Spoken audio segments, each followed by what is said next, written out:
नमस्कार दोस्तों, वापस से एक नई रिक्रूटमेंट भाई भारत सरकार की, जो भाई आप लोगों के लिए बहुत ही अच्छा रिक्रूटमेंट मैं लेकर के आ गया हूँ पब्लिक सेक्टर में, यानी कि पीएसयू जॉब में। तो बहुत अच्छी नवरत्न कंपनी है नालको, जिसमें बहुत ही अच्छा रिक्रूटमेंट निकाला गया है। दोस्तों ये नवरत्न सेंट्रल पब्लिक सेक्टर वाली जो है कंपनी है, इसमें आपको बहुत ही अच्छा भाई वैकेंसी लगभग 250 से प्लस पदों पर विज्ञापन निकाला गया है, जिसमें आप लोगों के लिए ITI और ग्रेजुएशन सभी तरीके के पद यहाँ पे होने वाले हैं।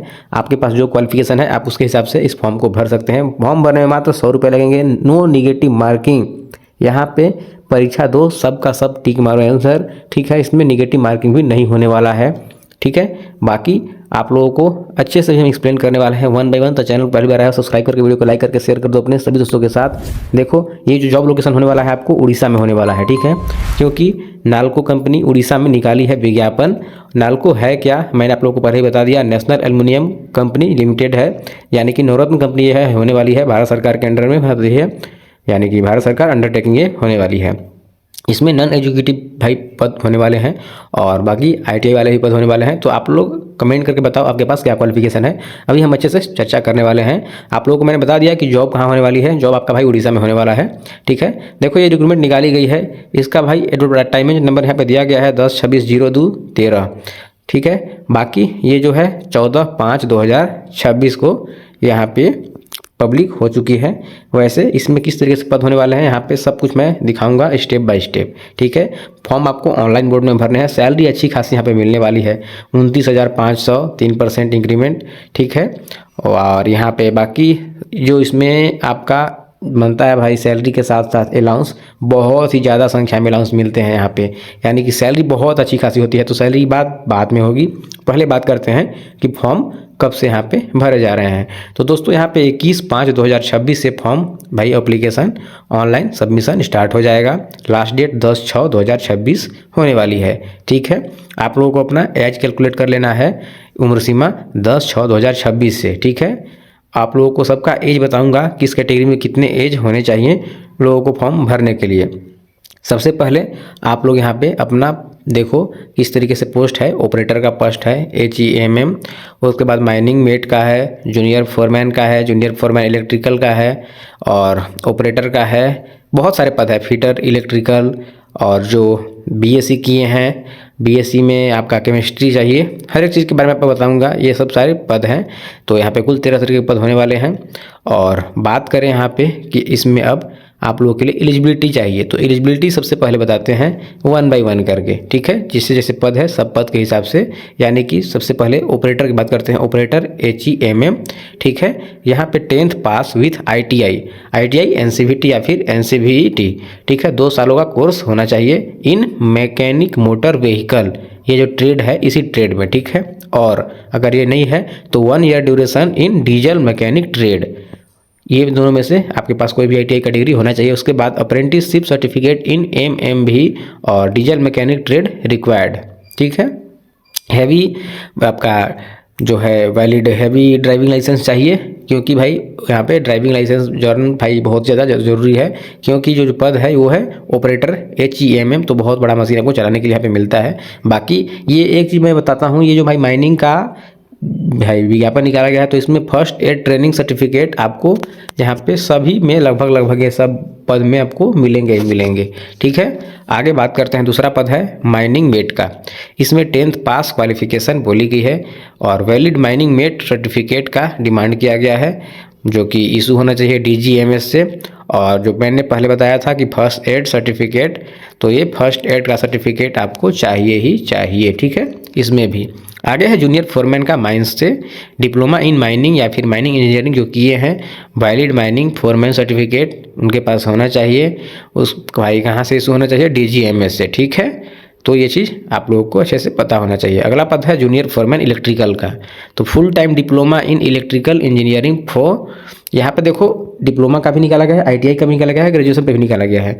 तो अभी अब आ गया है डिप्लोमा वाला पे। तो यहाँ पे डिप्लोमा में इलेक्ट्रिकल इंजीनियरिंग जो किए हैं उन लोगों के लिए होने वाली है, ठीक है। बाकी यहाँ पे बोला गया है कि issue by the electrical license board Orissa covering mining installations, ये चीज़ डिमांड की गई है। आगे है SUPT यानी कि ऑपरेटर का है।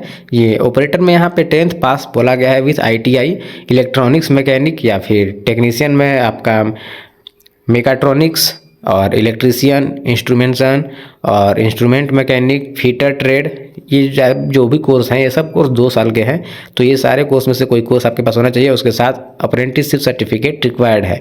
जान जाओ कि ITI करने के बाद अप्रेंटिसशिप कितना जरूरी होता है। यहाँ पे बार बार सभी ITI वाले पद के लिए अप्रेंटिसशिप की डिमांड की जा रही है। आगे है फीटर का, ठीक है, फीटर एंड टेक्नीशियन। तो 10th पास विथ ITI और ट्रेड तो अब बता दिए कि फीटर है तो भाई फीटर का ही ट्रेड चाहिए। तो यहाँ पे क्या है, यहाँ पे है कि अप्रेंटिसशिप सर्टिफिकेट भी रिक्वायर्ड मांगी गई है। आगे जो होने वाला है आपका जो लेबोरेटरी का है, इसमें BSc ऑनर्स इन केमिस्ट्री, ठीक है। तो जो BSc किए हैं केमिस्ट्री ऑनर्स से उन लोगों के लिए होने वाली है। उसके साथ इंस्ट्रूमेंटेशन और instrument mechanic and technician 10th pass with ITI, instrumentation, instrument mechanic trade 2 साल का होता है इसमें। उसके साथ साथ अप्रेंटिसशिप सर्टिफिकेट भी चाहिए, ठीक है। आगे यहाँ पे देखते हैं अगला जो पद है, वो मैंने सभी पदों के बारे में जानकारी दे दी। अब देखो सबका उम्र सीमा, जो पहला पद होने वाला है फ्रेशर का SUPT पोस्ट, जो 27 साल जनरल के लिए है, OBC के लिए 30 साल, ST SC के लिए 32 साल। उसके साथ ऑपरेटर टेक्नीशियन माइनिंग का जो है उसने मैक्सिमम 35 साल जनरल का दिया है। बाकी सबको अपना एज रिलैक्सेशन हर पद को जो भी पद निकाले गए हैं सभी पद के लिए यहाँ पे मिलेगा। बात करते हैं जनरल में, जूनियर फोरमैन के लिए 40 साल उम्र सीमा और लैंड आउटसाइडर कैंडिडेट जो हैं उन लोगों के लिए यहाँ पे 40 साल उम्र सीमा दी गई है, ठीक है। अब तो मैंने आप लोगों को वो सारी चीज़ बता दिया। बात करते हैं कि फॉर्म भरने में आपको पैसा कितना लगने वाला है। तो दोस्तों जनरल OBC EWS के लिए 100 रुपये लगेंगे जो कि नॉन रिफंडेबल है, और ST SC PWD ex serviceman, land outsider, internal सब के लिए यहाँ पे कोई पैसा नहीं लगने वाला, ठीक है। ये तो हो गया। उसके साथ बात करते हैं कंप्यूटर बेस्ड टेस्ट, यानी कि आपको CBT मोड में एग्जाम होगा। 120 मिनट टाइम मिलेंगे जिसमें 100 मल्टीपल चॉइस क्वेश्चन होने वाले हैं। एक सही मारो, एक आपको नंबर मिल जाएगा, ठीक है। क्वेश्चन पेपर कंप्यूटर यहाँ पे दिया गया है कि 60% टेक्निकल रहेगा और 40% नॉन टेक्निकल क्वेश्चन रहने वाले हैं। बाकी यहाँ पे सब कुछ देख सकते हो, स्टेप बाय स्टेप हर एक चीज़ दिया गया है जो कि मैं आप लोग यहाँ पे दिखा दे रहा हूँ। बाकी PDF तो मैं टेलीग्राम पे दे दूंगा, टेलीग्राम ज्वाइन कर लीजिएगा। आपको एग्जाम इंग्लिश और हिंदी दोनों में दे सकते हो। निगेटिव मार्किंग यहाँ पे नहीं होने वाला, मैंने पहले ही बताया था, नो निगेटिव मार्किंग होने वाली है। बाकी यहाँ पे जो देखो ये सारे पद हैं साफ साफ यहाँ पे दिया गया है। ये सारे पद के लिए मात्र CBT एग्जाम होगा, 100% उसी पे होने वाला है, CBT पे टेस्ट, ठीक है। और यहाँ पे ट्रेड टेस्ट के बारे में नहीं बोली गई है। ट्रेड टेस्ट यहाँ पे इन लोगों का होने वाला है, जो माइनिंग वाले हैं इन लोगों के लिए होने वाला है, जो कि भाई डिप्लोमा वाले हैं उनका यहाँ पे एग्ज़ाम होगा 60% और 40% ट्रेड टेस्ट का होगा। दोनों मिला करके उनका सिलेबस तैयार किया जाएगा, ठीक है। बाकी बात करते हैं एग्जाम देने के लिए जाना कहाँ होगा। तो एग्जाम देने के लिए दोस्तों सब सेंटर यहाँ पे दिए गए हैं पहले से ही, आप लोग अपना चूज कर लेना। जैसे आंध्र प्रदेश, असम, महाराष्ट्र, दिल्ली, उड़ीसा, तमिलनाडु और एक कलकत्ता है, ठीक है। तो ये 7 जो भाई हैं आपके स्टेट, वहाँ पे आपको एग्जाम देने हैं। उसमें सबका यहाँ पे सेंटर भी दिया गया है सिटी कि वेस्ट बंगाल में मात्र कोलकाता होगा, तमिलनाडु में मात्र चेन्नई होगा, दिल्ली में मात्र दिल्ली NCR होगा और असम में मात्र गुवाहाटी में। बाकी सभी जो स्टेट हैं यानी कि उड़ीसा है और महाराष्ट्र, इसमें बहुत सारे सेंटर होने वाले हैं। अब बात करते हैं, देखो जब जॉब लग जाएगी तो आपको शुरू में स्टाइपन मिलेगा। सेंट्रल गवर्नमेंट पैसे ही होता है, यानी कि ट्रेनिंग पीरियड चलता है एक तरीके से बोले तो, ठीक है। तो स्टाइपन यहाँ पे 1 साल का ट्रेनिंग चलेगा, तो 12 मंथ, हर मंथ आपको 12,000 रुपये मिलने वाले हैं। और जो JOT होने वाले हैं उन लोगों को 15,000 रुपये मिलेंगे। और वही यहाँ पे 15,500 रुपये पर मंथ दिखाया जा रहा है स्टाइपन JOT ट्रेनिंग का, ठीक है। बाकी आपका मेडिकल जो है indoor outdoor at Nalco hospital, साथ में ऑन प्लेसमेंट जब भाई हो जाएगा आपका ट्रेनिंग कंप्लीट, उसके बाद सैलरी यहाँ पे देखो अच्छी खासी सैलरी बनने जा रही है। तो यही है अपडेट। बाकी अदर जो बेनिफिट्स है वो मिलते रहेंगे। क्या चीज़ है वो यहाँ पे देख सकते हो, transport allowance, HRA, house site, बाकी बहुत सारा देखो अलाउंस है। मैं बताया ना कि जो भाई ये आपका माइनिंग का जो जॉब होती है उसमें बहुत सारा यहाँ पे अलाउंस मिलता है, तो सैलरी बहुत ही अच्छी खासी बन जाती है, ठीक है। बाकी ये सारे डॉक्यूमेंट्स है फॉर्म भरने के लिए, तो आप लोग इसे चेकआउट कर लेना। जिन लोगों को फॉर्म भरना होगा वो सारी चीज़ के लिए अगर आप कमेंट करोगे तो अलग से वीडियो बनाएंगे, अदरवाइज आप लोग के लिए भी बस इतना ही है।